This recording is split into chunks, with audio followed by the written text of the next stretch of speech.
5, 4. Hi, my name is Robert Stepek. I'm manager here at Luciano's Restaurant in Duluth, Georgia. And with me I have certified sommelier Ryan Bayless with Hemisphere's Global Wines. Appreciate you coming out to see us today, Ryan. Thank you for having me, Bob. Ryan, I've been approached by several guests about what wine they should select with dinner. You know, pairing food and wine is very scary to some people. It's very complicated. Can you help us out? I can definitely help you out because the biggest thing to remember is it's just grape juice. Don't let it be more complicated than it needs to be. A lot of people like to start with two of the wines we're showcasing today as wines they drink by themselves, what we call cocktail wines or social hour wines. We have a Chardonnay from Russian River Valley in California, and we have a Napa Valley Merlot.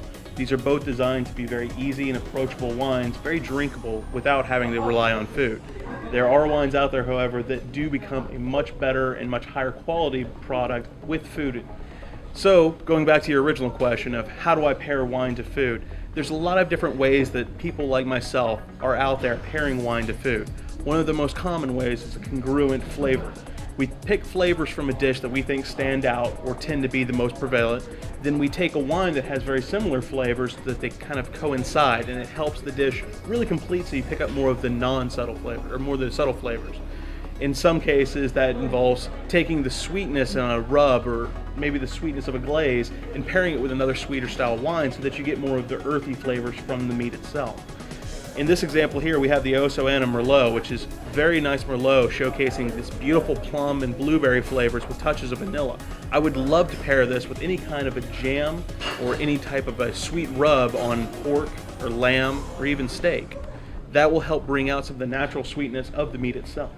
On the other hand, a lot of people who like white wine tend to think of white wine only as a fish product or maybe for some fresh shellfish.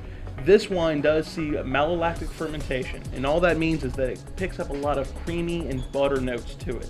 So when you have the wine, it has the body and enough acidity to hold up to even more substantial food than a simple fish. Right, now if I'm working my way through my dinner, is it okay to switch from wine to wine?